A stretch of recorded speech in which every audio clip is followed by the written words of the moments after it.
আসসালামু আলাইকুম গাইস, আশা করি ভালো আছেন, সুস্থ আছেন। সো আজকে আমাদের চ্যানেলের নতুন একটি ভিডিওতে আপনাদেরকে স্বাগতম। আজকে আমরা আলোচনা করব একটি নতুন হরর একটি স্টোরি নিয়ে। সো আপনারা জানেন যে আমরা নতুন পথযাত্রা শুরু করেছি আমাদের ব্রাদার্স দ্য হরর ওয়ার্ল্ড যে চ্যানেলটি রয়েছে সেখানে। তো সেই চ্যানেলে যদি আপনারা নিয়মিত আপনারা ভিজিট করেন, সেখানে দেখতে পারবেন যে আমরা নিত্য নতুন বিভিন্ন বাস্তব যে গল্প বা ঘটনাগুলো রয়েছে সেগুলো আপনাদের সামনে তুলে ধরছি। তো আবার আপনারা যদি চান যে আপনাদের গল্পগুলো আমরা আমাদের মতো করে শেয়ার করি বা আপনাদের মতো করে শেয়ার করি, তাহলে আমাদের ফেসবুক পেজ অথবা আমাদের জিমেইলে কিন্তু আপনাদের স্টোরিগুলো আমাদের পাঠাতে পারেন। আমাদের ভিডিওর শেষে কিন্তু অথবা আমাদের ভিডিওর ডেসক্রিপশন বক্সে কিন্তু আমাদের জিমেইল এবং পেজের নাম দিয়ে দেওয়া হবে। সো আজকে আমরা প্রথমে যে শুরু করব একটি বাস্তব ঘটেছে একটি গল্প। এটা হচ্ছে আমার বন্ধু মুহিবের ঘটনা। তো সেই আমাদের বন্ধু বান্ধবদের ঘটনাগুলো কিন্তু আপনারা অনেক সময় পছন্দ করে থাকেন, তাই আমাদের এবার যেহেতু আমার চ্যানেলের নামই দিয়েছি brothers the horror world. So সেই ধারাবাহিকতা বজায় রেখে আজকে আরেকটি গল্প নিয়ে এসেছি। সেটি হচ্ছে আমাদের বন্ধু মুহিবের ঘটনা। ঘটনাটি ছিল 2010 সালের ঘটনা। দিনটি ছিল শুক্রবার। আমার বন্ধু মুহিবের মন খারাপ ছিল। তো তাই আমরা সকলে মিলে ভাবলাম যে একটা ট্যুর হয়ে যায়। তো তারপরে আমরা ভাবতে লাগলাম যে কোথায় ট্যুর দেওয়া যায়। তো আমরা ফেসবুকে বিভিন্ন পেজে আমরা খোঁজাখুঁজি করছিলাম এবং ইন্টারনেটে ঘাটাঘাটি করছিলাম। তো তারপর আমরা ভাবলাম যে এবার না হয় আমরা পাহাড়ে যাব নাকি সমুদ্রে যাব। তো আমরা ঠিক করলাম যে এবার আমরা বান্দরবনে একটি ট্যুর দিব। কারণ আমার বন্ধু মহিব তার গার্লফ্রেন্ডের সাথে কিছু বোঝাপড়া ঝামেলার জন্য সে লক করেছিল, এবং তারপরে আমরা তার সাথে তার মনটা ফ্রেশ করার জন্য আমরা ট্যুর দিয়েছিলাম আমরা বান্দরবনে। সো আমাদের লাইফের ফার্স্ট ট্যুর ছিল এটা, এবং আমরা ভাবছিলাম যে এখানে যাওয়ার পর আমাদের অন্যরকম কিছু ফিলিংস হবে, কিছু মেমোরিজ হবে। তো তারপর আমরা আমাদের ফ্রেন্ড মুহিবকে নিয়ে এবং আমার সাথে আমার বন্ধু ইয়াসিন ছিল। ওর আব্বুর প্রাইভেট কার ছিল। তো তো তারপর আমার বন্ধু মহিদ এবং ইয়াসিন যে ছিল, তো আমরা ভাবলাম কি যে আমরা যদি কোনো অন্য কোনো বাইক বা অন্য কোনো গাড়ি দিয়ে যাই, তাহলে মানে ব্যাপারটা মানে মজা হবে না। তো তার জন্য ভাবলাম যে আমাদের বন্ধু যে ইয়াসিন ছিল, তো ওর কাছে বললাম।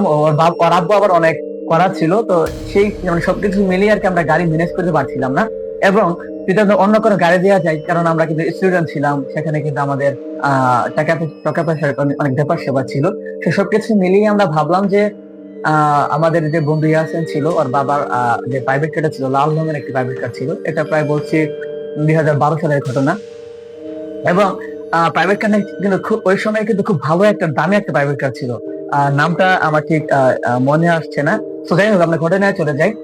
তো দিনটি ছিল সোমবার দিন ছিল। আমরা মানে ওই দিন আমরা আর কি ট্যুরের মানে উপলক্ষে আমরা কি বের হয়েছিলাম বাসা থেকে। তো প্রথমত রাব্বু কিন্তু কারটা দিতে চাচ্ছিলই না। তারপরে বললো যে আমাদের সাথে একজন ড্রাইভার পাঠাবে। তো ড্রাইভার গেলে কিন্তু মানে আমাদের সাথে মানে মিলে না, হ্যাঁ। তো তারপরে বললাম কি, আমাদের এলাকার একটি বড় ভাই ছিল রিফাত। তো সেই রিফাত ভাইয়াকে ওরা মানে ইয়াসিন আব্বু বলে দিল যে ওনাকে আমাদের সাথে পাঠাবে। তো তারপর আমরা বাইকে আমি আর তারপর আমাদের সাথে ছিল মুহিব।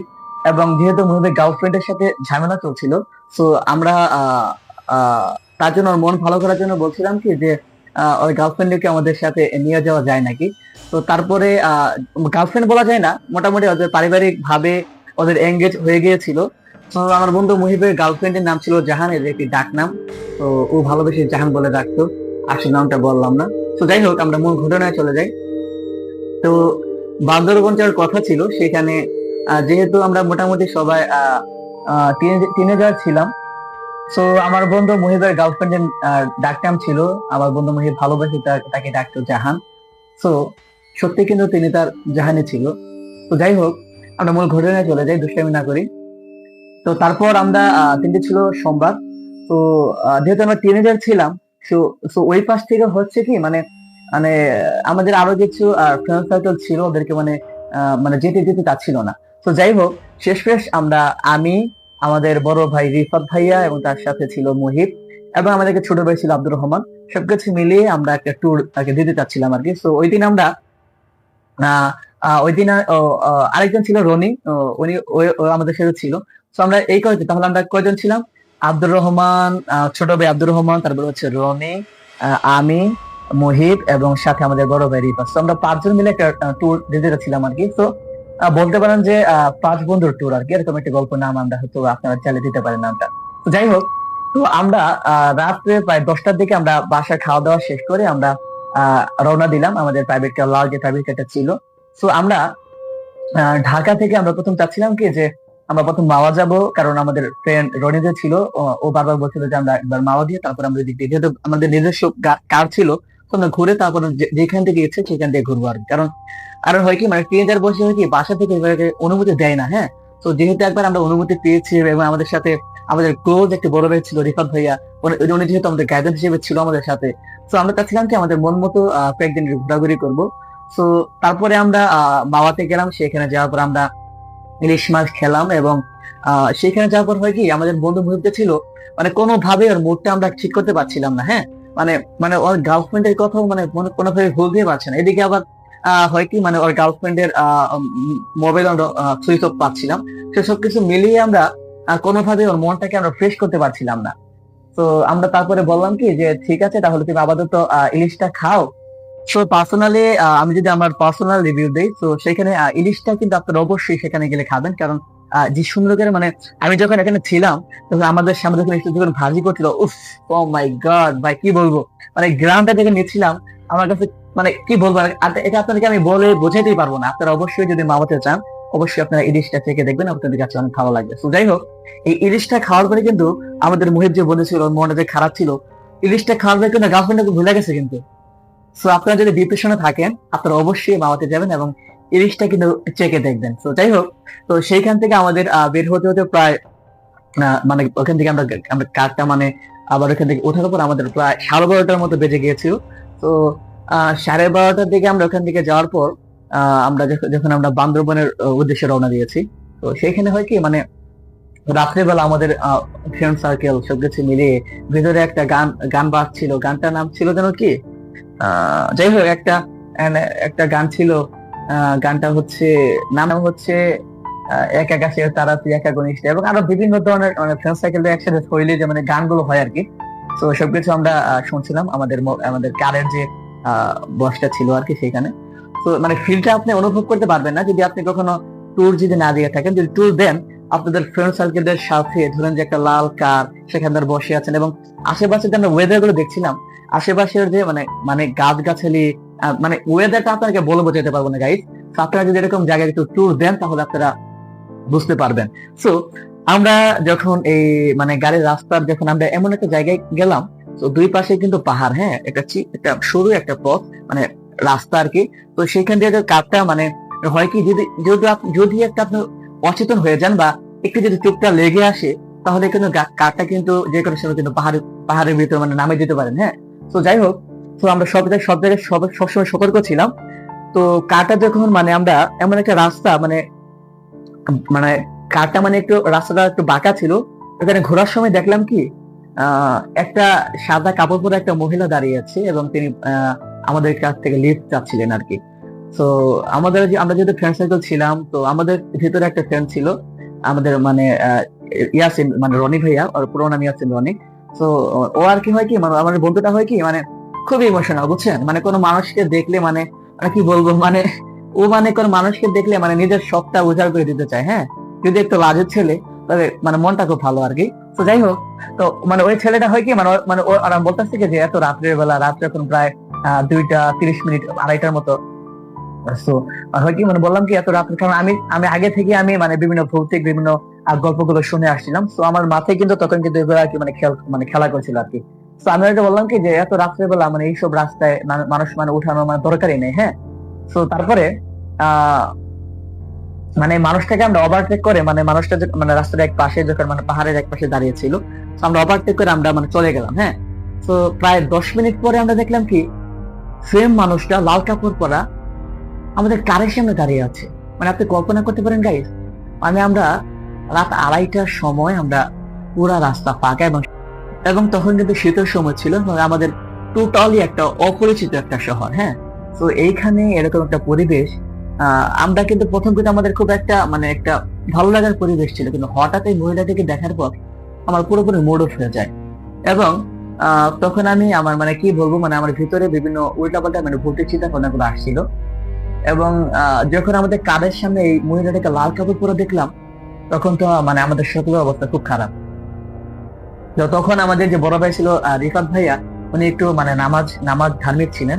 তো উনি বললেন কি, তোমরা সবাই ভাইয়ারা তোমরা সবাই একটু আহ যা যে যা দোয়া কালাম পারো তাই তাই পড়তে থাকো, এবং তিনি আমাদের বক্সে কিন্তু সূরা ইয়াসিনটা ছেড়ে দিলেন। হ্যাঁ, তো আমরা মানে ও লোকটার উপর দিয়ে পুরো গাড়িটা তুলে দিলাম। হ্যাঁ, তো তোলার পর দেখলাম কি মানে মানে বাতাসের মধ্যে ফিনিশ হয়ে গেল। হ্যাঁ, মানে একটা মানুষের শরীরে লাগার পর যে মানে মানে চিল্লানোর আওয়াজ বা মানে উড়ে গিয়ে দূরে কোথাও পড়া, এরকম কিছু পাইলাম না আমরা। মানে একটু আমরা গাইস আপনি ইমাজিন করেন, কেন ইমাজিন। তো মানে এরকম একটা অপরিচিত একটা শহর, এরকম অপরিচিত এরকম একটা রাস্তা, চারিদিকে কুয়াশা, শীতের দিন, সবাই ভিতরে শীতের কাপড় পরে বসে আছি। একটু আগেই এই আধা ঘন্টা আগে কিন্তু আমাদের মোটটা অন্যরকম ছিল, এবং এখন কিন্তু আমরা একটা খারাপ একটা পরিস্থিতিতে পড়ে গেছি। তো তো আমরা যখন এরকম ভাবে যখন আমরা আরো সামনে গেলাম, তো আমরা দেখতে পেলাম কি আমাদের সামনে না সাদা কাপড়ে মোড়ানো একটা বাচ্চা শুয়ে আছে, বুঝছেন। তো আমরা কিন্তু তখন কিন্তু মানে বুঝতে পারছিলাম যে এখানে কিন্তু খারাপ একটা ব্যাপার স্যাপার আছে।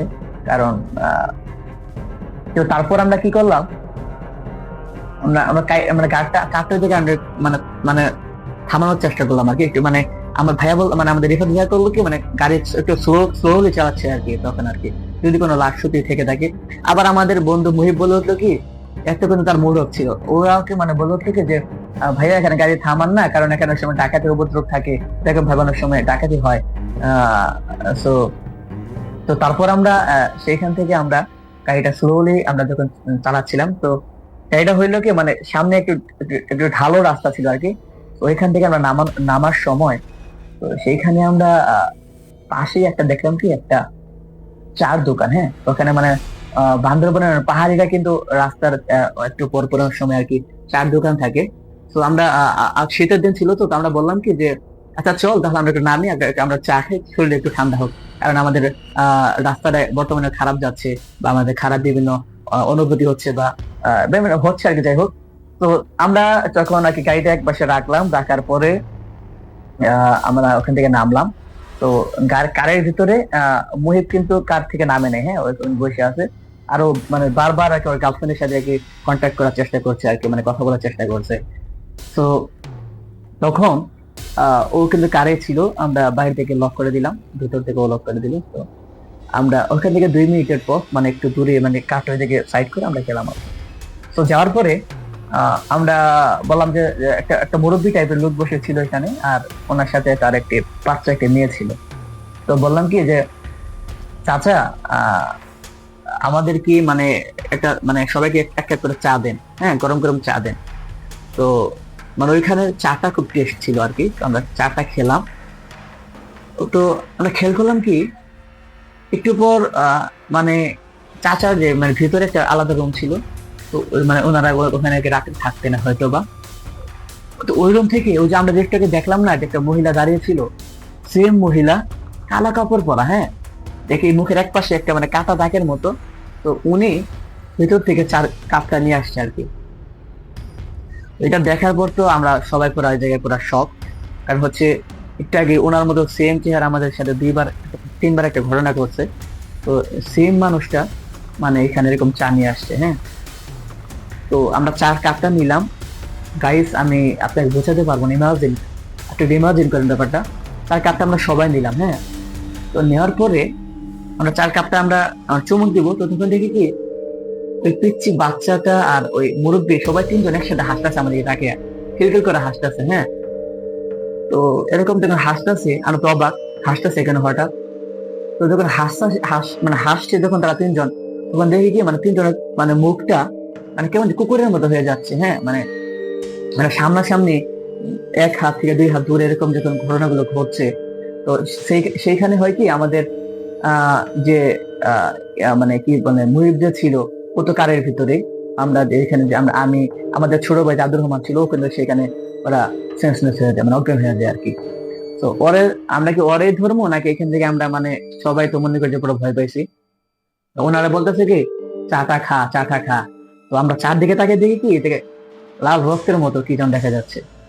তো তো আমরা চাটা খাইলাম না, চাটা এখানে ফালাই দিয়া কাপটা ফালাই দিয়ে আমরা মানে আব্দুর রহমানের সাথে নিয়ে আমরা দূর বাইরে কারে উঠলাম। তো এখানে দেখি কি মুহিব যে আমার ফ্রেন্ড ছিল, ও চোখ টুক উল্টাই দিয়ে মানে খুব খারাপ অবস্থা, মুখে বমি মানে বমি করতেছে আর কি। তো আমরা বললাম যে আরেকজন ওর পিছনে ওর চোখের মধ্যে পানি দিচ্ছে, এবং আমরা দ্রুত আমাদের রিফাত ভাইয়াকে বললাম, রিফাত ভাইয়া কোরআন তেলাওয়াত ছেড়ে দিল আমাদের বক্সে, কারের বক্সে, এবং আমরা সবাই যা দোয়া দোয়া মানে দোয়া দোয়া কালাম যা পারি সব পড়তেছি আর কি। তো এই কার্ডটা নিয়ে আমরা আবার সামনে গেলাম। তো সামনে যাওয়ার পরে বিভিন্ন ধরনের হোটেল মনে দেখতে পাচ্ছিলাম আর কি, সেখানে দোকানপাটের টুকটাক ছিল। তো সেইখানে যাওয়ার পরে কার্ডটা রাখার পরে আমরা একটা রেস্টুরেন্ট বা হোটেলে গেলাম আর কি। তো সেখানে যাওয়ার পরে আমাদের ফ্রেন্ড মুহিব ছিল, অনেক ফ্রেশ করলাম। তো করার পরে আমরা রেস্টুরেন্টে বসলাম কার্ডটা এক পাশে রাখা। তো আমরা বসার পরে আমরা মুহিবকে জিজ্ঞাসা করলাম যে কি হয়েছে, তো কি মানে এরকম অবস্থা কেন। তো ওই ছেলেটা মানে মুহিবটা আমাদেরকে বললো কি যে ও মানে কারের ভিতরে একা ছিল, তো আমরা একটু সামনে ছিলাম। তো হঠাৎ করে মানে ও চাচ্ছিল কি যে গাড়ির যে গ্লাসটা থাকে ওটা নামানোর পরে ও চাচ্ছিল যে আশেপাশের যে পাহাড়ি একটা ওয়েদার ছিল, একটা ফিল একটা নেওয়ার জন্য। হ্যাঁ, তো ও সরি, তখন আবার ওর গার্লফ্রেন্ড তখন আর কি ওদেরকে ভিডিও কল দিয়েছিল আর কি। তো ওর গার্লফ্রেন্ড মানে বায়না করছিল মানে ভিডিও কলে মানে আশেপাশে মানে পরিবেশ গুলো দেখানোর জন্য। তো ও যখন মানে মানে গ্লাসটা যখন মানে খুলে, তো খোলার পরে দেখে কি ওর গার্লফ্রেন্ড ওর আয়না খোলার পর গার্লফ্রেন্ড সামনে দাঁড়ানো, ভিডিও কল, ওর গার্লফ্রেন্ড কিন্তু ওর সাথে কথা বলছে, ইনস্ট্যান্ট কথা বলছে। এবং বাইরের গ্লাসটা খোলার পরে ওর গার্লফ্রেন্ড দাঁড়ানো এবং সাদা শাড়ি পরা, এবং মাথার চুলগুলো মানে খুব বিশ্রী ভাবে মানে আপনাকে বোঝানো যাবে না মানে, আর এক চুপ গুলো নাই। হ্যাঁ, তো এটা দেখার পর তোর মানে খুব খারাপ অবস্থা, এরকম আমাদেরকে শেয়ার করলো। তো যাই হোক, মানে আমরা চাচ্ছিলাম যে আমাদের ট্যুরটা একটু মজাদার হবে, ভালো হবে, কিন্তু আমার ট্যুরের ভিতরে হরের ট্যুর হবে, হরের একটা ট্রাভেল হবে, এটা কিন্তু আমরা কখনোই কল্পনা আর কি আনি নাই আর। তো তারপরে আমরা রেস্টুরেন্টে খাওয়া দাওয়া করলাম। খাওয়া দাওয়া করার পরে আমরা চাচ্ছিলাম যে, কারণ আমার ভিতরে বান্দরবন যাইতে যাইতে প্রায় আরো 2 থেকে প্রায় 2.5 ঘন্টার মতো লাগতে পারে। তো সেখান থেকে আমরা আরো কিছু কথা বলার পরে, এবং তারপরে একজন মুরব্বী টাইপের একজন লোক আসলো আমাদেরকে মানে সার্ভ করার জন্য রেস্টুরেন্টে। তো ওনাদের সাথে কিছু ঘটনা আমরা শেয়ার করলাম। হ্যাঁ, তো উনি আমাদেরকে বললেন কি যে ওই সেম রাস্তায় গত কয়েকদিন আগেই এরকম কিছু ডাকাতরা এসে, কারণ সুন্দরবনে কিন্তু অনেক ডাকাত থাকে আর কি, আপনারা জানেন বিভিন্ন দল আছে। তো তারা কিন্তু তাদের সাথে বিভিন্ন পারিবারিক বা তাদের জানি না তাদের গোষ্ঠীগত হতে কোনো সমস্যা থাকতে পারে, উনি আমাদেরকে শেয়ার করলেন আর কি। তো ওনাদের সাথে ঘটনার ক্রমে নাকি ওনাদের পুরো সপরিবারে ওই মহিলা এবং তার পিচ্চি বাচ্চা এবং সেই চাচাকে নাকি ওইখানে নাকি টোটালি মানে গলা কেটে খুন করা হয়েছে আর কি। তো এটা একটি খারাপ একটি ঘটনা। যাই হোক, এটা শোনার পরে কিন্তু আমরা কিন্তু আরো খারাপ অবস্থা।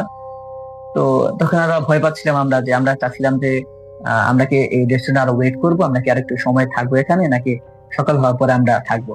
কারণ হচ্ছে আমাদেরকে টাইম ছিল প্রায় 3 থেকে 4 দিন আমাদের টাইম দেওয়া হয়েছিল ফ্যামিলি থেকে। হ্যাঁ, আর এই কার্ডটা হয় কি মানে 3 থেকে 4 দিন পরেই কিন্তু ইয়াসিনের আব্বু যে ছিল ওনার কিন্তু ওনার অনেক বিজনেসের কাজে যেতে হয়।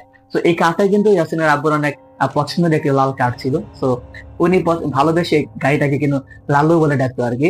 তো যাই হোক, তো তারপর আমরা ভাবলাম কি যে যেহেতু আমরা জনবসতি একটা এলাকায় এসেছি, এখানে টুকটাক গাড়ি ঘোড়া চলছে, এবং আশেপাশে ছোট ছোট বিভিন্ন রেস্টুরেন্ট দেখতে পাচ্ছি, হোটেল দেখতে পাচ্ছি। তো আমরা চাচ্ছিলাম যে তাহলে আমরা দেরি না করে আমরা আমাদের রওনা দিই। হ্যাঁ, তো আমাদের সাথে তখন কি হলো কি, আমরা যাওয়ার জন্য কিছু ঠান্ডা পানিও নিয়ে নিলাম, এবং জুস টুস এগুলো নিয়ে নিলাম আর কি আমাদের গাড়িতে। তো আমরা কারে আবার উঠলাম। ওঠার পরে আমরা 2.5 ঘন্টার পথ ছিল, তো আমরা প্রায় 1.5 ঘন্টা যাওয়ার পরে আবারও মানে একটা নির্জন রাস্তা ছিল এখানে। তখন রাত প্রায় আমার আনুমানিক খেয়াল নাই। তো যাই হোক, আমরা ঘটনায় চলে যাই। তো সেইখানে যাওয়ার পরে আমরা আবারও একটা অন্যরকম পরিবেশ গাইস। আমরা মানে ঠান্ডা বাতাস, আমাদের জানলাগুলো নামিয়ে দিয়েছি, কারণ তখন তো শরীরটা একটু খারাপ লাগছিল, খারাপ একটু পরিবেশ দিয়ে আসছি আমরা। তো তখন আমরা বললাম কি, আচ্ছা রিফাত ভাইয়া বললাম কি, ভাইয়া আপনি আরেকটা আমাদের গান ছেড়ে দেন, আমরা একটু দুষ্টামি করি বা মজা করি। তো গানটা যখন ছাড়লাম, তখন এই নির্জন এলাকায় গেলাম। তো বক্সটা ছাড়ার পরে আমরা মানে ঝিরঝির শব্দ শুনতে পাচ্ছি, হঠাৎ ওই চাচার মধ্যে বলতেছে, হিরে চা তো খাইলি না, আয় চা খা। আমরা তো সবাই পুরো শখ খেয়ে গেলাম। আরে গান চাললাম গানের মাঝখানে, এরকম কথা। এখান থেকে আবার আরেকটা ওই পিচ্ছিরা শুনতেছে, পিচ্ছি বলতেছে যে, আব্বু আব্বু ওনাদেরকে চা দাও না আব্বু, চাটা খাওয়াও, আমি না এগুলো মানুষের রক্ত দিয়ে বানিয়েছি।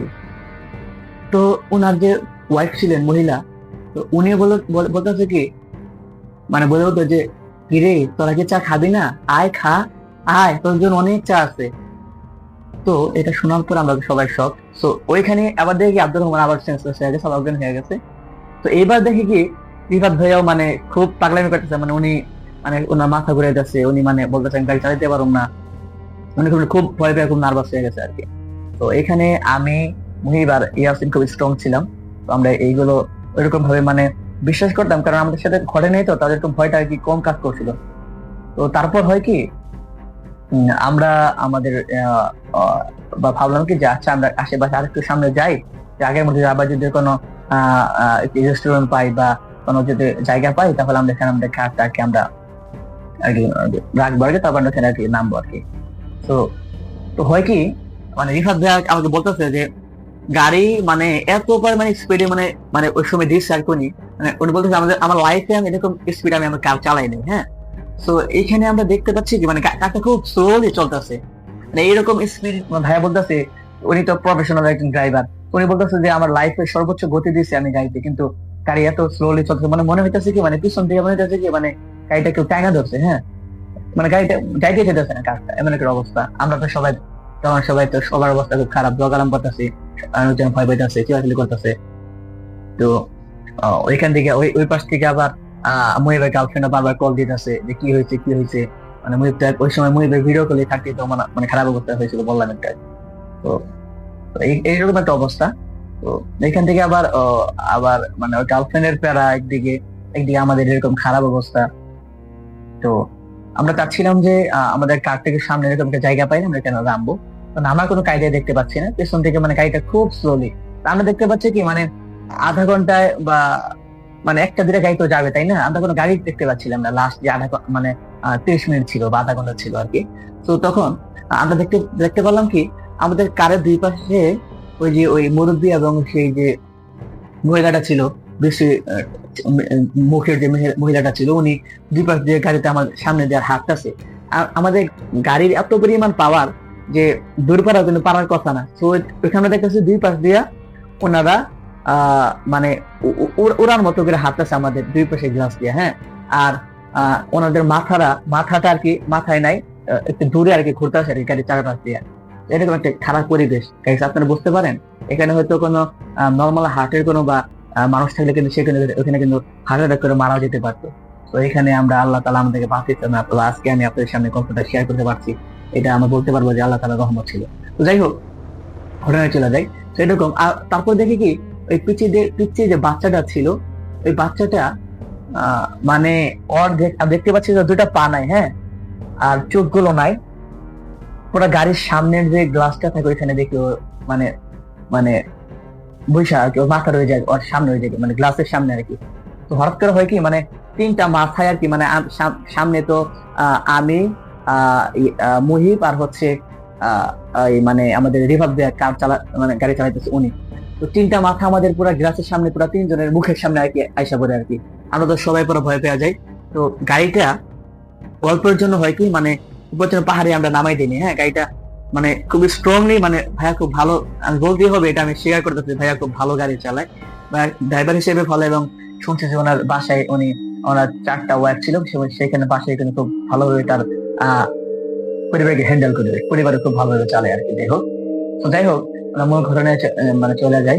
তো তারপরে তো রিপাত ভাইয়ের কিন্তু বাসায় কিন্তু আমাদের 4জন ভাবি ছিল, এবং 4জন ভাবি খুব সুদর্শন ছিল। এবং আমি মানে ভাবতেই পারি না, মানে 4জন ভাবি ওনারা একই বাসায় থাকে, 4টা রুম আছে, সেখানে তারা এত মানে আপন বোনের মতো মিলেমিশে থাকে, হ্যাঁ।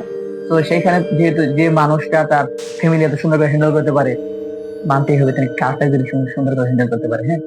তো যাই হোক, তো খুব হার্ডলি সে ব্রেক করার পরে মানে গাড়ির ইয়াটা নষ্ট হয়ে যায় আর কি, ভেতরে একটা কি একটা যন্ত্রপাতির নাম বলে আমি জানি না। নষ্ট হয়ে যায়। তো তারপরে সেইখানে কার্ড থেকে তো আমরা হয়তো নামতেই পারছি না, এবং তার পরবর্তীতে আমরা খুবই ভয় পাচ্ছি এখানে।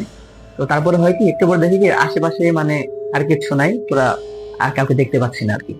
তো তারপরে রিফাত ভাইয়া একটু ধার্মিক, রিফাত ভাইয়ের একটা ওয়েব ছিল, ও রিফাত ভাইয়ের একজন ওয়াইফ ছিল, আমাদের ভাবি ছিল, ওনার নাম ছিল হচ্ছে সুমাইয়া। তো সুমাইয়া ভাবিবার হয় কি, মহিলা মাদ্রাসার একজন আলেমা ছিলেন আর কি। তো তার সুবাদে হয় কি, অনেক দোয়া কালাম আর কি আমাদের রিফাত ভাইয়া জানতেন আর কি। হ্যাঁ, তো রিফাত ভাইয়া আমাদেরকে দোয়া কালাম করে, আমাদের আয়াতুল কুরসির জন্য দোয়া কালাম আমাদের শরীরে ফু দেওয়া দেয়, এবং আমাদের শরীর আর কি বন্ধ করে দেওয়া হয়। তো তারপরে আমরা একটু ভয়ে তো নামতেই পারছি না কার থেকে, যেহেতু নামতেই হবে, কারণ কারের যে যন্ত্রটা নষ্ট হয়ে গেছে, এটা তো রিফাত ভাইয়াকে ঠিক করতে হবে। তো আর আমরা তো এতটা অমানবিক ছেলেবেলা না, আমরা একটা মানুষকে এইভাবে একটা জায়গায় একা তো নামে দিতে পারি না। তো আমার সাথে আমাদের বন্ধু মহিব, উনি তো হয়তো গাড়ির ভিতরে লক করে বসে ছিল, গার্লফ্রেন্ডের সাথে ঝামেলা নিয়ে বসে আছে। তো এখানে আব্দুর রহমান সেন্স বসে রয়েছে, সেখানে আমি এবং ইয়াসিন একটু সাহসী ছিলাম আর কি। তো এখন আমরা আব্দুর রহমান তো খুব খারাপ অবস্থা, ও তো প্রায় 2 বারের মতো সেন্সাস হয়ে গেছিল। তার বললাম কি যে তোমার কার থেকে নামার দরকার নাই, তুমি মুহিবের মন খারাপ মোড, তুমি মুহিবের সাথে বসো, আমি আর ইয়াসিন দিয়ে একটু সাহসী ছিলাম। আর রিফাত ভাইয়া তো কথাটা বলতেই হবে, উনিও মোটামুটি আমাদেরকে ইন্সপায়ার করছিল, মোটিভেশন দিচ্ছিলেন, রিফাত ভাইয়া খুব সাহসী, এটা বলতেই হবে। এবং উনি কিন্তু এই রাস্তায় এরকম যে খারাপ অবস্থা ছিল, উনি কিন্তু আমাদের ভাবি সুমিয়া ভাবিকে কল দিয়ে কিন্তু বারবার কিন্তু ঘটনাগুলো জানাচ্ছিলেন। এবং এটা প্রায় আমরা যখন শহরে ছিলাম তখন কল দিতে পারছিলাম, কিন্তু যখন আমরা পাহাড়ের প্রায় মাঝ রাস্তায় ছিলাম, তখন আমাদের কারো মোবাইলে কিন্তু সুইচ অফ না, নেটওয়ার্ক পুরো এক দাগও নাই আর কি। হ্যাঁ, তো যাই হোক, আসলে নেটওয়ার্ক নাই নাকি আমাদের সাথে হরর এরকম ঘটনাগুলো ঘটছে তার জন্য নেট নেই, আমি আসলে এটা এখন বলতে পারছি না। তো যাই হোক, তো তারপরে আমরা 3 জন নামলাম, নামার পরে খুব ঠান্ডা গাইস, আমরা তো ঠান্ডার ভিতরে ট্রাভেলটা দিচ্ছিলাম, খুব একটা ঠান্ডা পরিবেশ। আর এমনি তো ঠান্ডা, এবং আপনারা জানেন যে পাহাড়ি অঞ্চলে আরো বেশি ঠান্ডা থাকে, প্রায় অনেক সময় বেশিরভাগ সময় ঠান্ডা পরিবেশ থাকে। তো আমরা কার থেকে নামার পরে আমরা রিফাত ভাইয়া যে যন্ত্রপাতি গুলো ছিল, পিছনের যে রাখার জায়গাগুলো আছে, সেখান থেকে বের করার পরে রিফাত ভাইয়া যেভাবে তার পরিবারকে হ্যান্ডেল করে, সেইভাবে তার গাড়িটা সুন্দর করে হ্যান্ডেল করে ঠিক করলো। তো তারপরে রিফাত ভাইয়া বললো কি যে আচ্ছা ভাইয়া, তোমরা তাহলে গাড়িতে যাও, গাড়ি তো সব ঠিকঠাক করছি, তো তোমরা গাড়িতে উঠে যাও। তো গাড়িতে ওঠার পরে দেখি কি রিফাত ভাইয়া না গাড়ির সামনে নাই। রিফাত ভাইয়া কই গেলো, আমরা কোথায় যাবো এখন? রিফাত ভাইয়াকে তো খুঁজেই পাচ্ছি না। তো আমরা রিফাত ভাইয়াকে খোঁজার জন্য আমি এবং আমার সাথে ইয়াসিন যে ফ্রেন্ডটা ছিল, ও আর আমি নামলাম। ওরা দুজনের ভিতরেই মুহিব একটু বড় কান্নাকাটি করতেছে, এবং আব্দুর রহমান যে ছিল কিন্তু ভয়ে কিন্তু কাপড় নষ্ট করে ফেলাইছে। তো আমাদের বড় ভাই রিফাত ওরা দুজন তো গাড়ির ভিতরেই, একদিকে তো আব্দুর রহমানের অবস্থা খুব খারাপ, এইদিকে আবার আমার বন্ধু মুহিবের ওর অবস্থা খুব খারাপ। আর কি বলবো, এখানে একটা ভয়ঙ্কর একটা পরিবেশে আছি। এদিকে ওর গার্লফ্রেন্ডে বারবার কল দেয়, বারবার ঝামেলা। তো ওর বন্ধু আমার বন্ধু মুহিবের কিন্তু গার্লফ্রেন্ডে বারবার কল দেওয়ার চেষ্টা করছে, এবং সেখানে কিন্তু একটা নেটওয়ার্ক নাই। হ্যাঁ, তো আপনি বুঝতে পারছেন, একটা মানুষ যখন প্রেমে পড়ে তার জন্য পাগল হয়, তো সত্যিকারের ভালোবাসাগুলো হয়তো এমনই হয়, তাই না? আপনি কি কখনো কারো ভালোবাসায় প্রেমে পড়েছেন, আপনি ভালোবেসেছেন? আসলে আপনি দেখতে পাচ্ছেন যে একটা মোবাইলের নেটওয়ার্ক নাই, এরকম খারাপ পরিস্থিতিতে আছি। তো গাইস, একটা কথা বলে গেছিলাম, যখন মুহিবের খারাপ অবস্থা ছিল, বমি করতেছিল, চোখ উল্টে দিয়েছে, তখনও কিন্তু ওই কিন্তু জাহানের নামটা বাবা বলছিল। হ্যাঁ, তো তখন আমরা সবাই কিন্তু সেখানে প্রায় কান্না করে দিচ্ছিলাম যে একটা মানুষকে কি এতটা ভালোবাসতে পারে। আসলে কখনো ভালো না বাসলে হয়তো কারো প্রেমে না পড়লে হয়তো আমরা ভালোবাসা গুলোকে কারো অনুভূতি গুলো আমরা ওইভাবে আর কি নিজেদের ভিতরে ফিল করতে পারি না। তো যাই হোক, তারপরে আমরা আরেকদিন শেয়ার করবো তাদের কি সত্যিকারে কি তাদের ভালোবাসায় কি পূর্ণতা পেয়েছিল, সে কথা আমরা আরেকদিন জানবো। আজকে আমরা এই গল্পটা শেয়ার করি। তো ওইদিকে তো আর একটা ব্যাপার সবাইগুলো হচ্ছে, ও তো কান্নাকাটি করতেছে, বারবার ট্রাই করতেছে। এদিকে আমরা দুইজনের গাড়ি থেকে বের হওয়ার পরে আমরা আবার একটু দূরে দেখতে পাই, একটু দূরে দেখতে পাই কি এই ওই যে ওই তিনজন লোক, বাচ্চা এবং তার সাথে যে ছিলেন ওই বৃদ্ধ লোক, এবং তার সাথে যে ওই বৃদ্ধা মহিলা ছিলেন, তিনজন। ওনারা তিনজন মানে হাঁটতে হাঁটতে মানে দৌড়াতে দৌড়াতে আমার গাড়ির দিকে আসছে প্রায় প্রায় কিভাবে বলি মানে প্রায় 10 থেকে 20 হাত দূরত্বে হয়তো বন্যারা আসছে। তো আমরা গাড়ি থেকে নামার পরে দেখি কি মানে আমাদের রিফাত ভাই যে ছিল মানে পাহাড় থেকে পড়ে যাচ্ছে, মানে একটা মানে পাহাড়ের উপরে একটা গাছের একটা ডাল ছিল, ওটা ছেড়ে গেছে আর বলতেছে যে আমার বাঁচাও মরে যাবো। তো খারাপ একটা পরিস্থিতি সময়। তো এই সময় আমি মুহিবকে তো ওরা তো ডাক দিতে পারবো না, কারণ হয়তো ওরা দেখবেন যে ধরতে যাওয়া নিজে পড়ে গেছে এখান থেকে। আর এদিকে আব্দুর রহমান তো কাগজ নষ্ট করে গাড়ির ভিতরে পয়সা রয়েছে। তো কি একটা পরিবেশ আপনারা গাইস একটা ইমাজিন করেন গাইস, কি রকম একটা খারাপ পরিবেশে আমরা ছিলাম আর কি। তো সেখান থেকে আমি এবং ইয়াসিন গাড়ির ভিতরে একটা দড়ি ছিল, রশি ছিল আর কি। তো সেইটা ধরার পরে আমরা গাড়ির সাথে এটাকে লাগাইলাম, পেছনে বাঁধলাম আর কি। তো তারপরে আমরা রিফাত ভাইকে তুললাম। রিফাত ভাইকে বললাম ভাইয়া এত কথা এখন শোনানোর সময় নেই, আপনি দ্রুত গাড়িতে উঠুন, গাড়িটা আপনার চালু দেন, আমরা পেছনে যে ওরা কিন্তু চলে আসছে প্রায় কাছাকাছি, আর হয়তো 5-7 হাত কাছে আসলে হয়তো বা চলে আসছে। তো তারপর আমি গাড়িতে উঠলাম, গাড়িটা আবার আমরা চালু দিলাম। আমরা কিন্তু সবাই কিন্তু ভয়ে কিন্তু দোয়া কালাম পড়তেছে, সবাই কিন্তু খুব খারাপ অবস্থায় আছে গাড়ি। তো তারপরে আমরা ওখান থেকে যাওয়ার পরে আমরা মোটামুটি আলহামদুলিল্লাহ আমরা সকাল যখন ফজরের আজান দিয়েছে তখন আর কি আমরা বান্দরবন লামহা জায়গাটার নাম এরকম, লামহা না জায়গার নাম লামা। তো তারপরে আমরা পরবর্তীতে আমরা বান্দরবন লামায় যখন আমরা আমাদের কাটা যখন আমরা পৌঁছাইছি তখন আমরা দেখি যে আল্লাহু আকবার আল্লাহু আকবার ফজরের আজান দিতে আছে। তখন আমরা সবাই খুব ফ্রেশ, কারণ হচ্ছে আমরা খুব চিল মুডে তখন, কারণ আমরা মনে মনে ভাবছি যে আলহামদুলিল্লাহ বাইসা গেলাম, আমার সাথে আর কোনো ঘটনা ঘটবে না। তো তারপরে সকাল ফজরের পরে আমরা একটা রেস্টুরেন্টে গেলাম। সেখানে যাওয়ার পরে আমরা যেহেতু আব্দুর রহমানের কাপড় চোপড় নষ্ট হয়ে গেছিল, ওরে বললাম যে রেস্টুরেন্টে একটা ওয়াশরুমে পাঠাইলাম যে তুমি এখানে ফ্রেশ হও, এবং আমরা কারটা পার্ক করার পরে আমরা বললাম যে একজন একজন মানে মুরব্বী টাইপের লোককে বললাম যে আপনি আমরা গাড়িকে একটু সাফ করে দেন, মানে দেন আর কি। তারপরে আমরা রেস্টুরেন্টে আব্দুর রহমান ফ্রেশ হইতে গেল, ওইদিকে আমরা মুহিবরে বললাম যাচ্ছে তুইও তাহলে ফ্রেশ হয়ে আয়, তো চোখটি ভালো দেখতেছি না, সারা আমাদের সবাই তো ঘুম তো হয়ই নাই, এবং তোর তো কান্নাকাটি খারাপ, ওইটা খারাপ পুরো ফুলে গেছে। ওরে বললাম কি যে আপাতত এখানে নেট আছে, আমি যেখানে করলেই আর তুই ফ্রেশ হয়ে আয় দেখি, তারপরে আমরা তোদেরকে রাখি আমরা যাবো। আমাদের সাথে বেগে ছিল, বেগে প্রায় প্রায় 1 লক্ষ টাকার মতো ছিল, আমরা প্রায় 1 লক্ষ টাকা নিয়ে আমরা করে বের হয়েছিলাম এখান থেকে। আমরা তো আমাদের কাছে এত বেশি টাকা ছিল না, টাকা ছিল হচ্ছে আমাদের প্রায় ছিল মনে হয় সবাই মিলে ছিল মনে হয় 40,000, আর 60,000 টাকা হচ্ছে আমাদের বন্ধু ইয়াসিন আর আবার পকেট থেকে মাইটা দিয়ে নিয়েছে। যাই হোক আপনারা জানেন এই বয়সে টুকরে হয়, যাই হোক আমরা মূল কারণে যাই আর কি। তারপরে টাকা পয়সা রেখে তো যাওয়া যাবে না, তাই না? তো আমি ইয়াসিন এবং রিফাত ভাই এখানে বসলাম এবং আমাদের দুজনকে ফ্রেশ হতে পাঠাইলাম। তারপরে আমি রিফাত ভাইকে বললাম কি ভাইয়া আপনিও যান ওদের সাথে, ওরা তো দুইজনে দেখতে পাচ্ছেন যে একজনের অবস্থা খারাপ, একজন তো লকটা করে বসে আছে, তো ওদের সাথে আপনিও যান, আপনি তো ওদেরকে দেখে নিয়ে আসেন। ওরা কি হইলো ফ্রেশ হওয়ার পর আসে। তো তারপরে আমি আর ইয়াসিন যাই, ফ্রেশ হওয়ার পরে আমরা তখন ভাবলাম যে এবার একটা হোস্টেল নেওয়া যায়, একটা রুম বুক করা যায় আর কি। তো আমরা একটা 5 স্টার হোস্টেলে যাবো নাকি নর্মাল হোস্টেলে যাব। তো ইয়াসিন একটু বড় লোক টাইপের ছেলেগুলো ছিল, তো ও বলতে থেকে যে আমরা 5 স্টার হোটেলে থাকবো, যে টাকা পয়সা আরো লাগে আমি আব্বুর কাছ থেকে আমি ম্যানেজ করবো আর কি। তো তো আমি বললাম কি যে না রে ভাইয়া, এটা তো আসলে দেখবা এটা এটা আমরা একটা ট্যুরের লেগে আইছি না, আমরা এরকম একটা ভালো জায়গায় থাকি, এটা তো আমাদের মানে ঠিকভাবে আমরা মজা নিতে পারবো না। তো আমরা একটা নর্মাল একটা দেখি একটা কোনো পুরোনো একটা কোনো হোস্টেল পাই নাকি। তো তারপরে আমরা লামার শেষ প্রান্তে এটা একটা হোস্টেল দেওয়া যাবে না, একটা পুরোনো একটা বাড়ি পাই, সেখানে হচ্ছে পাহাড়ের উপরে রুম গুলো ছিল আর কি।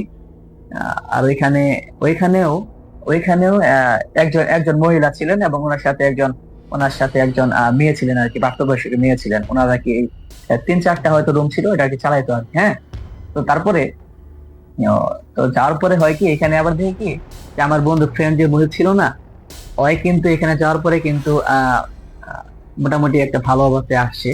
তো মোটামুটি একটু মনটা ফ্রেশ হয়েছে আর কি। তো আমরা ওইখানে রাত্রে সকাল তো হয়ে গেছে, আমরা বললাম কি যে আমাদের ব্যাগ ট্যাগ সবকিছু কাপড় চোপড় লেগেজ টেগেজ রাখার পরে তো আমরা ভাবলাম যে ঠিক আছে তাহলে এখানে তো সবকিছু আমরা সেফটি থাকবে। তো তারপরে সেনাবাহিনী থাকে ওইখানে যারা পাহারা দেয়, ওনাদের কাছে আমাদের সকল কিছু আমরা আগে সবকিছু দিলাম আর কি। সবকিছু দেওয়ার পরে আমাদের কাগজ করে সবকিছু দিলাম। তো দেওয়ার পরে আমরা ওইখান থেকে আমরা সবকিছু রাখার পরে তখন ওনারা বললো কি তখন প্রায় 8টার মতো আর কি বেজে গিয়েছিল। তো কারটা আমরা কোনো একটা জায়গায় পার্কিং করার মতো জায়গায় পার্কিং করছিলাম। তো তো তারপরে আমরা ওইখান থেকে ওই রেস্টুরেন্টে আমরা একটু রেস্ট নিলাম। বললাম কি ঠিক আছে, আমরা সারা রাত ঘুমাই নাই, আমরা 2-3 ঘন্টা ঘুমাই, তারপরে আমরা ফ্রেশ হয়ে আবার এখানে রওনা দিব। ওনাদেরকে বললাম যে আপনারা আমাদেরকে ওনারা সরি ওইখানে আবার হয় কি মানে পাহাড়ি রকমের যে খাবার দাবার গুলো ছিল ওইগুলো কিন্তু আমাদেরকে ওনারা সার্ভ করার কথা ছিল আর কি। তো সকালে নাস্তাটা ছিল। তো এই খাবারগুলো ওনারা বললো কি ঠিক আছে আপনাদেরকে আপনারা ঘুম থেকে ওঠার পরে আপনাদেরকে আমরা আপনাদের নাস্তাটা আমরা দিব। তো আমরা ওই দিন আমরা প্রায় 10টা পর্যন্ত ঘুমাইলাম। তো ঘুমানোর পরে আমরা উঠে ফ্রেশ ট্রেশ হইলাম। তারপরে ফ্রেশ ট্রেশ হওয়ার পরে আমরা বললাম যে আচ্ছা ঠিক আছে আমাদের নাস্তাটা দিয়ে যান। তো তারপরে হয়েছে ওই যে মুরব্বী যে লোক ছিল, ওনার যে মেয়েটা ছিল ওনার নাম ছিল নেশা। তো এই নেশা নামের মেয়েটি দেখতে খুব লক্ষ্যে ছিল, মাশাআল্লাহ খুব সুন্দরী ছিল। শুধু দেখতে সুন্দরী না, তার কথা কি সুন্দর করে কথা বলতে গাই। আপনারা জানেন না, আমরা যখন পাহাড়ে ছিলাম 2-3 দিন যা ছিলাম আর কি। তো সেইখানে অনেক পাহাড়ি সুন্দর সুন্দর আপুরা বা মেয়েরা যারা আছে ওনারাই কিন্তু এই মানে সুন্দর সুন্দর এই ছোট ছোট হোস্টেল গুলো চালায় আর কি। হ্যাঁ, ওনাদের মাধ্যমে কিন্তু এখানে অনেক সৌন্দর্য আর কি অন্যরকম আরেকটা সৌন্দর্য ফিল পাওয়া যায় আর কি। হ্যাঁ, ওনাদের ব্যবহার এবং কথাবার্তা, ওনাদের সংস্কৃতি সবকিছু মিলে একটা ভালো লাগার অনুভূতি ছিল আর কি। তো সেইখানে যাওয়ার পরে হয় কি ওই মেয়েটা যে ছিল উনি বললো কি যে ভাইয়া আপনারা তো এখানে আসছেন, মানে পাহাড়ি ভাষায় প্রথম বলছিল, আমরা বুঝতে পারছিলাম না। তো তারপরে আমার পার্সোনাল ভাবে মেয়েটাকে আমার খুব ভালো লেগে যায় আর কি। তো যাই হোক, তারপরে আমি মেয়েটাকে আমি ওর নাম ছিল মেশা। বললাম কি মেশা আমরা তো পাহাড়ি ভাষা বুঝি না, তুমি আমাদেরকে বাংলা ভাষায় বলো। হ্যাঁ, মানে আমাদের যে ভাষাটা আছে আমি যেটা বুঝি আর কি। তো বললাম কি যে ভাইয়া আশেপাশে এত পরিবেশ তো ভালো না, আপনি এক কাজ করেন, আপনারা 10টার পরে আর বাইরে থাকবেন না, আপনারা মানে আমাদের এখানে এসে ফিরে আসবেন। হ্যাঁ, তো আমরা ওই দিন যেহেতু আমাদের শরীর খুব ভালো ছিল না, আমাদের খারাপ একটা আমাদের একটা অভিজ্ঞতা ছিল, সেসব কিছু মিলিয়ে আমরা ওই দিন প্রায় 8টার দিকে আমরা ব্রেক করেছিলাম আর কি আমাদের থাকার জায়গায় আর কি। তো সেইখানে আমরা যখন ব্রেক করার পরে ওনাদেরকে বললাম যে আমাদের প্রচুর ক্ষুধা লাগছে। বিশেষ করে আমি আসলে মুরব্বী টাইপের যে উনি ছিলেন, ঠিক মতো ওনার কথা আমি বুঝতে পারছিলাম না। তো আমি যাই বলতাম আমি ওদেরকে রুমে পাঠিয়ে দেওয়ার পরে তো মেশা বাহিরে দাঁড়ায় ছিল আর কি। তো মেশারে বললাম কি আমি যে মেশা কি অবস্থা, ভালো আছো? তো হ্যাঁ ভালো আছি ভাইয়া। আমি বললাম যে তোমার কি মুড অফ, তোমার কি মন খারাপ? তোমার আজকে দেখি তোমার কথা বলছো না, সকালে কি সুন্দর মিষ্টি করে কথা বললা, হাসি খুশি ছিল, তোমার মুড অফ নাকি? তো বলেছে যে ভাইয়া আসলে হয় কি আমাদের যে জায়গাটা এখানে রাত 10টার পরে আমরা আসলে বাইরে বের হই না, বুঝলে অনেক খারাপ একটা স্টোরি আছে, এটা আমি আসলে আমাদের বলা নিষেধ। আমি অন্য কোনো একদিন আপনাকে আমি শেয়ার করবো, বা বলা নিষেধ আছে বলবো না। হ্যাঁ, আপনারা রুমের ভিতরে জানেন আপনাদের খাবারটা দিচ্ছি। তো আমরা রুমের ভিতরে গেলাম। তো যাওয়ার পরে আমরা সবাই বসে আমাদের যে মোবাইল টোবাইল ছিল চার্জ দিলাম, টিপাটিপি করতেছে মোবাইল। তো হঠাৎ করে দেখি কি নেশা না, মানে নেশা মেয়েটা দুধে আলতা রং, গায়ের রং, মেয়েটা লাল একটা শাড়ি পরে পায়ে নূপুর পরে আহ বেশ অন্যরকম সাজুগুজু করে আমাদেরকে খাবার দিতে আসছে আর কি। তো আমাদেরকে এক গ্লাস শরবত দিল, এবং শরবতটা আমরা খাইলাম। মানে এইরকম শরবত আমরা কখনো খাই নাই, বুঝছেন? মানে এরকম একটা মজাদার শরবত, মানে কিভাবে বোঝাবো আপনাদেরকে। তো একটু পরে আমাদের দরজা আবার নক নক করার শব্দ পাচ্ছি না। বাড়িতে বলতেছে যে ভাইয়া ভিতরে আসবো আমি? আমি বললাম যে নেশা এখানে আমার ছেলে পেলে আছি, তুমি বাহিরে দরজার সাথে টেবিলটা আছে, এখানে তোমার খাবারটা দিয়ে তুমি চলে যাও। হ্যাঁ, কারণ আমার বন্ধু আহ ইয়াসিনের প্রতি আমার ভরসা নেই, যে কোনো সময় যে কোনো কিছু করে ফেলাইতে পারে। যেহেতু মায়াটা আমার খুব ভালো লাগছে।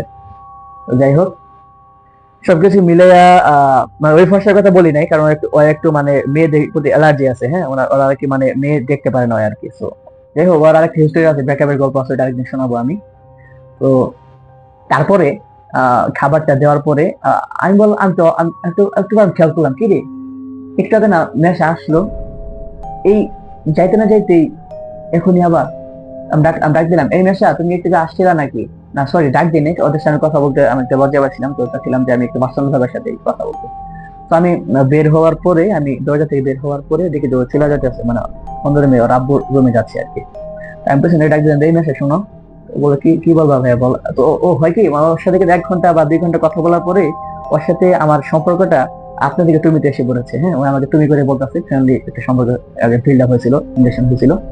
তো মেসে আমাদের বলতেছে যে ভাইয়া এত রাতে তুমি বাইরে আইসো না, তুমি রুমে চলে যাও। আর রাত্রে আমি খাবার দিয়ে আসছি, পানি দিয়ে আসছি, এখন যদি আমিও যদি তোমাকে ডাকি, তুমি অবশ্যই তুমি দরজা খুলবা না এবং ভেতরে কেউ যাইতে দিবা না।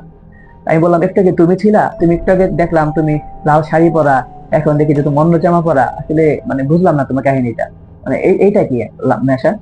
নেশা গুলো আমার দিকে অবাক হয়ে তাকিয়ে রয়েছে, চোখ বড় বড় তাকিয়ে রয়েছে।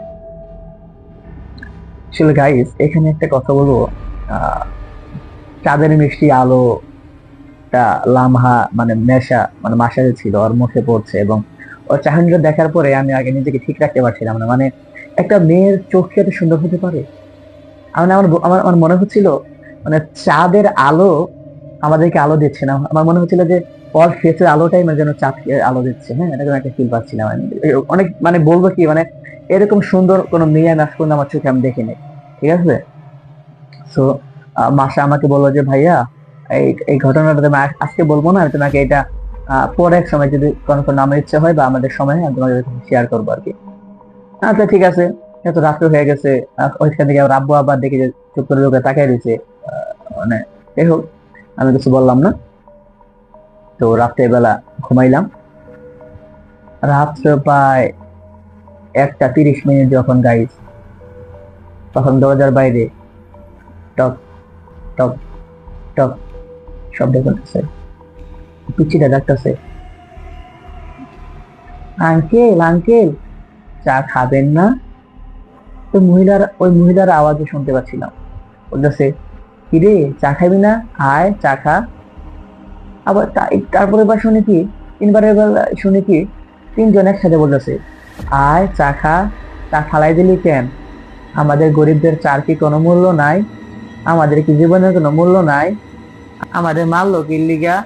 আমার পরিবারের মাইরা একদিনে শেষ করে দিল কির লিগা?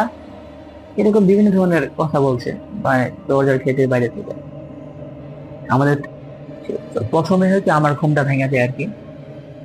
তো আমি তো খুব ভয় পাচ্ছি আর কি। আমি কারো ডাক দিয়েছিলাম, কারণ ডাক দিলে ওরা যদি ভয় পায়। তারপরে আমার তো অবস্থা খুবই খারাপ। একদম মাসা তো বলছে যে রাত্রেবেলা দরজা খুলবেন না। এদিকে 3জনের আওয়াজ পাইতেছি। এবার শুনি কি, 3জনে মানে মানে ঘর যেন উড়ে ফালাই দিবে এমন একটা অবস্থা। তখন হয় কি, ওরা সবাই লাফ দিয়ে উঠে পড়ে, কি হয়েছে, ওরা সবাই চিল্লাচিল্লি শুরু করে দিছে। সবাই সবার দিকে পিঠ দিয়ে ঘুর হয়ে আমরা বের হয়েছি। আর সবাই মোবাইলে কোরআন তোরা ছেড়ে দিছি। সবাই তো খুব ভয় পেতেছি, সবাই ভয়ে কাঁপতেছি। এটাই আবার আবার কাহিনী হয় কি, ভয় আব্দুর রহমান আবার এই জায়গায় মুইতা দিছে। এতটা ভয় পাইছে, বুঝতে পারছেন? ছেলেটা খুব ভয় পায়। আসলে বাচ্চা ছেলে ছিল তো, মানে ছোট ছিল তো, বুঝলে। আসলে ওরা নিয়ে গেছিলাম, ছোট ভাই আবদার করছিল, ওই যে এরকম এত ভয় পায় সেটা তো আমার জানা ছিল না। তো যাই হোক, তো আব্দুর রহমানকে আমরা শান্ত করলাম, এক পাশে বসাইলাম। তো এইখানে আমরা সবাই মিলে ঘুরে বসলাম। তো তারপরে দরজা পুরো বাড়ি, তো মনে করে যে এমন ভাব যে মনে হয় কি, মানে উপর থেকে বড় বড় পাথর নিক্ষেপ করতেছে আমাদের, মানে মানে সনের ঘর ছিল, আমরা বুঝতে মানে ঘরটা যেন ভাঙ্গা যেন মাথার উপর পড়বো আমাদের। হ্যাঁ, এরকম একটা পরিবেশ। সবাই তো খুব ভয় পাইতেছে। আর আশেপাশে তো কোনো বাড়িঘর নাই, অনেক দূরে দূরে এগুলো, মানে আমরা ফিল্ডে তো নিতে গেছি একা থাকার জন্য, একাকিত্ব অনুভব করার জন্য। তো ওইখানে আবার হয় কি, ওইখানে দেখি কি মহিদে হঠাৎ করে চিল্লাচিল্লি শুরু করে, জাহান ওই জাহান মইরা গেলাম রে, তোরা দেখা পারুম না জাহান, তোরা ফেরা বাসুম না জাহান, আমি মরার আগে তোরা একবার দেখা পারলাম না, আমি তোরা দেখা যাবো জাহান। একটা চিল্লাচিল্লি করতেছে আর কি। তো ওরে শান্ত করুম নাকি আমাদের নিজেদের শান্ত করুম? খারাপ একটা অবস্থা, ঠিক আছে। তো আর তখন রীতিমতো বকতেছি, জাহানের বকতেছি আমি খারাপ খারাপ বাসে, যে তোর লেগে পুরাটাই খারাপ বকতে হয়ে গেছে। আমি মানে খুব মানে মেন্টাল আর সিক হয়ে গেছে যাই, এরকম একটা খারাপ পরিবেশ এখানে। এই জাহানের লেগে এরকম খারাপ পাগলামি করতেছে, মানে কি মানে মানে মেন্টালি কি বলবো, মানে guys, আমি তো যে জায়গায় আমি সবাই জায়গায় আমি আরো শান্ত করার চেষ্টা করতেছি। তো তো আমরা তো ওই দিন সারা রাত ঘুমাই নাই। সকাল যখন 4:15 বা 4:30 এমন হবে, তখন ফজরের আজান শুনতে পাচ্ছিলাম। ফজরের আজান দিছে। ফজরের আজান ওইখানে আশেপাশে তো আমি মনে ওইরকম কোনো মানে মানুষ তো দেখি নাই।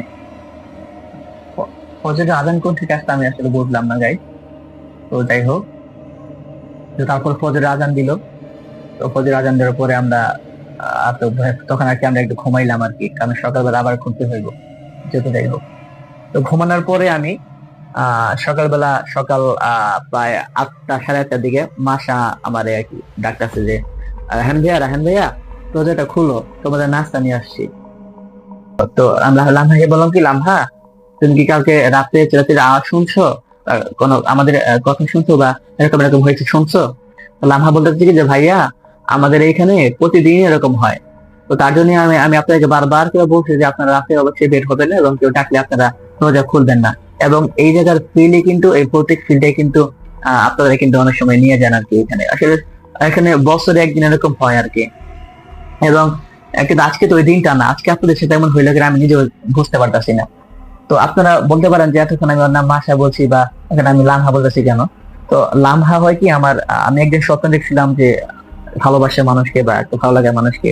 তো স্বপ্নে ওই মেয়েটার নাম আমি লামহা আর কি দেখছিলাম। তো তারপরে যেহেতু মেয়েটাকে ভালো ভালো লাগছে, তো আমি ওরে বলছিলাম কি আমি তোমাকে মাসা বলবো না, তোমাকে লামহা বলেই ডাকবো। ও খুব খুশি, ওর খুব নামটা পছন্দ হয়েছে। তো তারপর থেকে আমার আর কি লামহা বলে আর কি ডাকছিলাম আর কি। তো তারপরে আমরা ওই দিন আমরা আবার সকালবেলা আবার বের হইলাম। বের হওয়ার পর আমাদের ওখান থেকে গাড়িতে ওখান থেকে আমাদের পাহাড়ে ওঠার মতো কোনো রাস্তা ওয়ে নাই। তো গাড়িটা ওইখানে আমরা কয়েকজন জন রাখলাম, 2-3 জন ছিলাম ওইখানে রাখলাম। তারপরে আমি মুহিব এবং আমরা সবাই মিলে ওইখান থেকে আমরা রওনা দিলাম। রওনা দেওয়ার পরে এখানে একটা জায়গা ছিল। জায়গাটা হচ্ছে দেবতাখুমে আমরা আমরা যাওয়ার জন্য প্রস্তুতি নিচ্ছিলাম আর কি।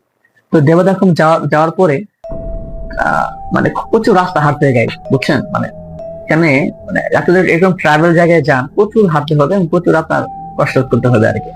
তো আমরা সবাই খুব তখন তো সকালে মানে আমরা চাচ্ছিলাম যে সবাই খুব এনজয় করবো, কিন্তু সেখানে মুহিবের তো আগে থেকে লক হয়ে রয়েছে। তো মুড অফ হয়তো মানে মুড সুইচ করতেই পারছিলাম না ওর। এদিকে আবার মানে আব্দুর রহমান তো খুব তখন ওর ভেতর থেকে ভয়টা এখনো যাই নাই। তো তারপরে আমি ওটাকে মনটাকে ভালো করার চেষ্টা করছিলাম যে আব্দুর রহমানকে বললাম কি, ভাইয়া ছোট ভাই দেখো যে এখানে একটা আপু বসে রয়েছে, পাহাড়ি আপুটা, ওটাকে তোমার পছন্দ হয়? তো ও আর কি দুষ্টাইমি করলাম, আমার ফ্রেন্ড সার্কেলে দুষ্টাইমি হয় আর কি, আমি একটু আর কি চিল করার চেষ্টা করছিলাম আর কি। তো এইদিকে আমার তো গাইস ওদের সাথে ঘুরতে গেলেও মানে আমার মাথা থেকে তো আমি মানে লামহাকে আমি কোনোভাবে সরাতে পারতেছি না। লামহার নাম আমার মাথায় আর কি সেভ হয়ে গেছে। এখন আমি তখন বুঝতে পারছিলাম যে জাহানের জন্য মুই কেন এত লক করে। তখন আমার মনে হইতেছিল যে আমি ওদের কোন জানি লক করে ফেলাই। যাই হোক, আমি এতটা লক করি না, কারণ আমি নিজের চাইবি নিজের পকেটেই থাকে। তো তারপরে আমরা দেবদাখুমে গেলাম, সেখানে সারাদিন ঘোরাঘুরি করলাম। ঘোরাঘুরি করার পর প্রায় সন্ধ্যা 6টার দিকে সেখান থেকে আমরা সেখানে বের হইলাম এবং আবার রওনা দিলাম আর কি। তো রওনা দেওয়ার পরে আমাদের সাথে একজন গার্ড ছিলেন, উনি আমাদেরকে দেখে নিয়ে আসছিলেন। তো হঠাৎ এমন একটা জায়গা যেখানে হঠাৎ দেখি চারদিকে আশেপাশে কোনো মানুষ নেই, সব অন্ধকার। হ্যাঁ, তো ওই ট্রাভেল যে আমাদের সাথে লোক ছিল, উনি যে উল্টাপাল্টা কথা বলে, হাসে, কান্না করে, আমাদেরকে বলে তোরা মরবি তোরা মরবি। আমরা তো খুব ভয় পেয়েছিলাম যে আমাদের সাথে একটা ছেচেজন লোক নিয়ে আসতাম, উনি আমাদেরকে এরকম ভয় জায়গায় যাচ্ছে। অনেক একটু একটু মানে মাথাটা একটু গরম ছিল, গরম। ও বলতেছে কি যে এই শালা করে শালা তুই আমাদের ভয় দেওয়া স্কিল লেগে, আমাদেরকে ভয় পাই রে, তাকে নিজে মাইরা চলে যাবো আমরা। উনি বলতেছে কি তুই আমাকে কি মারবি, তোরা তো যাইতে পারবি না তোদের বাসায়, তো নিয়ে মারা যাবি তোরা। পরে যেন আমরা পাহাড়ি পাশে কি যেন বলতেছিল, আমরা বুঝতেছিলাম না। যাই হোক, অনেক কষ্টে আমরা ওই দিন আমাদের আগের যে আমরা যে রুম গুলো ভাড়া নিয়েছিলাম এখানে আবার আসি। তো আসার পরে আমি ওদেরকে রুমে পাঠিয়ে দিলাম এবং বললাম কি আমাদের রাতের খাবারটা দাও তাহলে। তারপরে আমি লামহার সাথে আমি বসলাম। ওই দিন আমি যার পরে দেখি লামহা সাথে দুই দিন লাল জামা পরছে, এবং দুধে আলতা লামহার যে চেহারা, এবং সেই সাথে যখন উনি মানে ওই যখন লাল জামাটা পরছে, তো গাইস সেখানে একটা ভালো লাগার মতো একটা পরিবেশ। আর যখন আমি প্রথম থেকে তোরে ভালোবেসে বলেছিলাম, এবং ভালোবাসার মানুষকে এরকম ভালো লাগার একটা মানে লাল কাপড়ে দেখতে কিন্তু ভালো লাগে। তো যাই হোক, তো তারপরে আমি ওদেরকে রুমে পাঠিয়ে দিলাম, এবং লামহাকে বললাম কি লামহা, তুমি তোমার আব্বুকে দেওয়া খাবারটা, রাতের খাবারটা পাঠিয়ে দাও, তুমি আর আমি একটু কথা বলি। তো আমি লামহার কাছাকাছি বসলাম, এবং বসার পরে আমি লামহাকে বললাম যে লামহা, আহ, তোমরা আহ, আমি তো আশেপাশে কোনো মসজিদ দেখলাম না। আহ, কাল রাত্রে আমি আজান নেওয়ার সময় আজানটা কি আহ কোথা থেকে আসলো? তো লামহা বলতেছিল যে আমরা তো আসলে মুসলিম, আমরা কিছুদিন আগে মুসলিম হয়েছি। তো আশেপাশে আরো অনেক বিভিন্ন ওদের পার্সোনাল ঝামেলা আছে আর কি। তো এগুলো আপনারা হয়তো বুঝতে পারতেছেন কি ঝামেলা, এগুলো বলতে চাচ্ছিলাম না। তো আমরা তো আসলে এদিকে এখন আমরা এই বিজনেসটা করতেছি। তো ভাইয়া, আহ, আমার আব্বু আর কি রাত্রে আজান দেয়, হ্যাঁ, কারণ হয়তো সারা ভয়ঙ্কর একটা পরিবেশ থাকে, তো আমার আব্বু রাত্রে বেলা আজান দেয়। তো আচ্ছা ঠিক আছে, ভালো ভালো কথা। তো তারপরে আমি আহ আমরা সবাই রুমে আসলাম। তো লামহারে বললাম যে লামহা, তোমার কি তুমি মোবাইল ইউজ করো? লামহা আমারে বললো কি যে না ভাই, আমি তো মোবাইল ইউজ করি না। আমাদের এখানে মোবাইল তো ইউজ করা, কারণ দেখতেই পাচ্ছেন যে নেটওয়ার্ক ভালোভাবে পায় না। তো আমি শুনছি যে কিছুদিন পর এখানে নাকি বিভিন্ন সিমের নেটওয়ার্কের যে টাওয়ার গুলো আছে এগুলো লাগাবে। ঠিক আছে, ভালো কথা। ওর সাথে কথা বলে আমি রুমে আসলাম। তো রুমে আসার পর হয় কি, আমার গাইস আমার কোনোভাবে আমার মাথায় ঘুম আসছে না। আমার তো মাথায়, সারা মাথায় শুধু আমার আহ মানে লামহা চিন্তা করতেছে। এদিকে আবার দেখি যে আহ মানে কি বলে, মানে মুহিবে তো বারবার শুধু আমার সাথে ওর জাহানের গল্প শোনায়। তো এবার আমি হয় কি, এবার আমি নিজেই আমি মুহিবের সাথে মানে লামহার গল্পটা শোনাচ্ছিলাম আর কি। তো এদিকে এখন দেখি কি যে এখানে আমিও লক করতেছি, একটু একটু লক করতেছি। এখানে হচ্ছে আহ আহ মানে মুহিব যে ছিল, হয়তো জাহানের জন্য লক করে মুড অফ। এদিকে আবার দেখি কি, আমাদের যে রিফাত ভাইয়া ছিল, তো রিফাত ভাইয়াকে ওনার একজন এক্স, একজন একজন বড় আপু প্লাস হচ্ছে ওনার ভালো লাগার একটা আপু ছিল বিয়ের আগের। তো উনি যখন ক্লাস 9-এ পড়তেন তখনকার রিলেশনের কথা বলতেছি, ওনার নাম ছিল লামিয়া। তো হঠাৎ করে উনি আমাদেরকে লামিয়া আপুর গল্পটা শেয়ার করতে যাচ্ছিলেন, হ্যাঁ। তো আমি বললাম কি, তারপরটা বললাম কি, যেহেতু আমাদের সবার মুড অফ, আমাদের আমাদের সবারই আহ জীবনের প্রথম যে ভালোবাসার গল্প আছে আমরা সেগুলো শুনি তাহলে।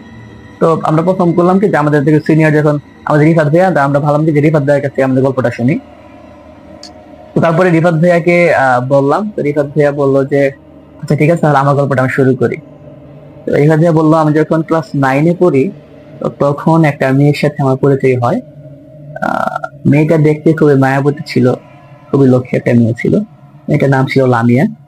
এবং আহ বললো যে লামিয়া যখন যখন যে কোনো সময় আমার ভাইয়ের যখন মানে মুড অফ থাকতো বা খারাপ কোনো পরিবেশে থাকতেন, তো তখন মন খারাপের সঙ্গী হয়ে ছায়া হয়ে আসতেন লামিয়া আপু।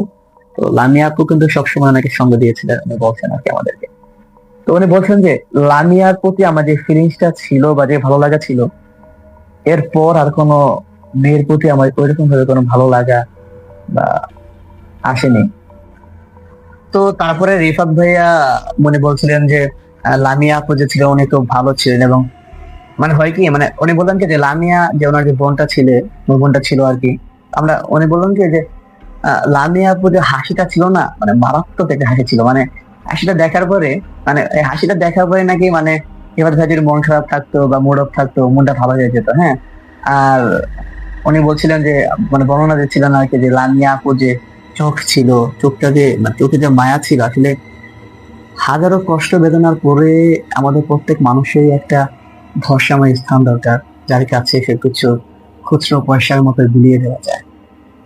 যখন আমাদের খুব ডিপ্রেশন লাগে, তখন আমাদের মনে হয় কি আমাদের একটা বট গাছ দরকার, একটা বট গাছের নিচে বসে আমাদের ছায়া নেওয়া দরকার।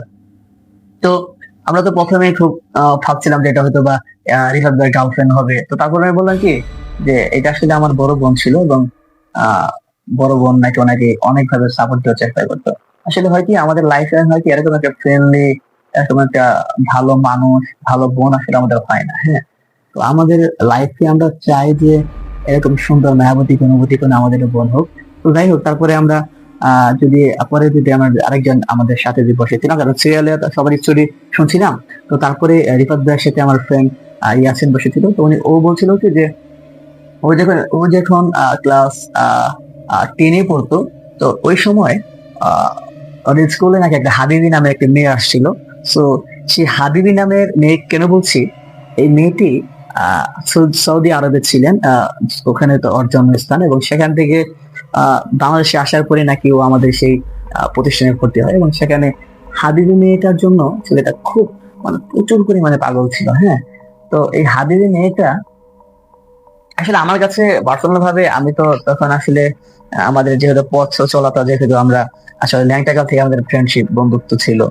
তো হাবিবা, যে হাবিবি মানে হাবিবি বললাম কেন, কারণ মেয়েটা সৌদি আরবের ছিল, এবং সৌদি আরব থেকে এসেছিল কিন্তু আমার বন্ধু রনির প্রেমের টানে কিন্তু বাংলাদেশে এসেছিল আর কি, পুরো সপরিবারে চলে এসেছিল আমার বন্ধু রনির প্রেমের টানে। আসলে আসলে কখনো না, মানে আমাদের লাইফে এরকম কোনো হয়নি, হ্যাঁ, প্রেমের টানে আমাদের জন্য কেউ দূর থেকে আসবে, বা আমাদের জন্য প্রেমের টানে বাংলাদেশের পর্যন্ত এসে পড়বে।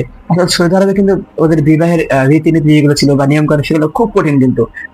সেখানে এরকম লাক্সারিয়াস একটা লাইফকে ফেলে রেখে এই মেয়েটা আহ রনির জন্য বাংলাদেশে চলে এসেছে, এবং রনির সাথে একসাথে পড়ালেখা করছে। এটা কিন্তু একটা ভাবার মধ্যে একটা বিষয়।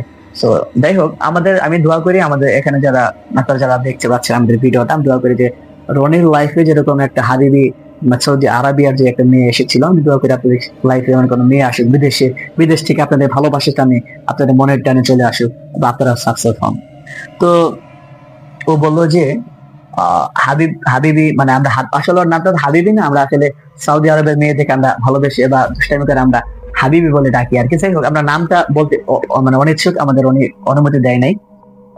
তো মেয়েটা মানে প্রথম ওর সাথে মানে ইনস্টাগ্রামে কথা হয়, মেয়েটার সাথে হাই হ্যালো সালাম, তারপরে পরিচয়, তারপরে আস্তে ধীরে গভীরতা, তারপরে ভালোবাসা, তারপরে ভিডিও কল, তারপরে আসা যাওয়ার গল্প, একসাথে এক হাত, দুজনে দুই হাত এক করার গল্প।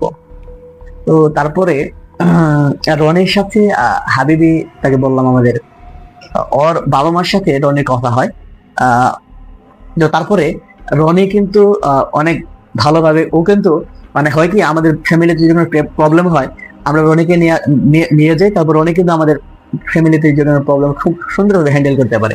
সো সেইখানে এই মেয়েটার ফ্যামিলির মেম্বার যারা ছিল, বাবা মা ছিল, ওদেরকেও না খুব সুন্দর হ্যান্ডেল করে ফেলায়। হ্যাঁ, তো ওদের বাবা মা খুব রাজেক পেয়ে খারাপ, যে বলে না এ ছেলে খুব ভালো, ছেলের সাথে আমাদের মেয়ের বিয়ে হবে। এদিকে তো বাংলাদেশে তো ওর বাবার খুব বড় বড় বিজনেস ছিল, ওর বাবার বিভিন্ন বড় বড় বিজনেস ছিল, সেখানে কিন্তু ওদের কিন্তু টাকা পয়সার অভাব ছিল না, ওদের স্ট্যাটাস কিন্তু খুব ভালো ছিল। তো কিছুদিন পরে ওর বাবার সৌদি আরবে একটা ব্যবসার কাজে যেতে হতো। তো ও আর কি ওর বাবার সাথে খুব ফ্রেন্ডলি ছিল, তো যদি ওরা শাসন করতে করা ছিল, তবে খুব ফ্রেন্ডলি ছিল। তো ওর বাবার সাথে কাহিনীটা শেয়ার করার পরে ওর বাবাকে বলে যে যে আব্বু, এরকম একটা মেয়ের সাথে আমি পরিচয়, এরকম আমাদের ফ্রেন্ডশিপ, ভালো লাগা, বা আমি ওকে একটা বিয়ে করতে চাই, এরকম কাহিনী। তো যাই হোক, রনি যখন সৌদি আরবে যায়, তো যাওয়ার পরে ওদের বাসায় যায়, হাবিবের বাসায় যায়। সেখানে যাওয়ার পরে আহ মেয়েটাকে দেখে খুব ভালো লাগে, মেয়ের কথাবার্তা, মেয়ের চালচলন, মেয়েটা খুব ধার্মিক ছিল, মেয়েটা ভালো ছিল। যাই হোক, এক কথা হচ্ছে মানে হাজারটা মেয়ের ভিতরে এই মেয়েটা তার চেয়ে অনেক সুন্দর বেশি। মানে আমাদের আঙ্কেল আমাদেরকে বর্ণনা দিচ্ছিলেন আসার পরে, আঙ্কেল বললো কি যে এরকম সুন্দরী মেয়ে, গুণবতী মেয়ে সৌদি আরবে কি আছেন, বা আমাদের বাংলাদেশেও আছে নাকি, আমি সন্দেহ আমার।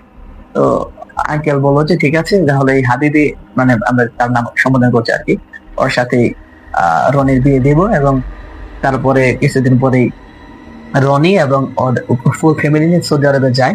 সেখানে যাওয়ার পরে ওনাদের সকলকে একসাথে নিয়ে, মেয়ের ফ্যামিলিকে ওনাদের বাংলাদেশে নিয়ে আসে, এবং বাংলাদেশে ওনাদের জন্য একটা ফ্ল্যাট কিনে দেয়। সেখানে বললে যে আপনারা যে কোনো সময় চাইলে আপনারা এখানে আসতে পারেন। এবং তারপরে কিন্তু হাবিবিকে কিন্তু রনির সাথে আমাদের সাথে একসাথে ভর্তি করে দেওয়া হয়, বাংলাদেশ সবাইকে একসাথে আমরা পড়ালেখা আমাদের বাংলাদেশে স্টাডি করতে থাকি।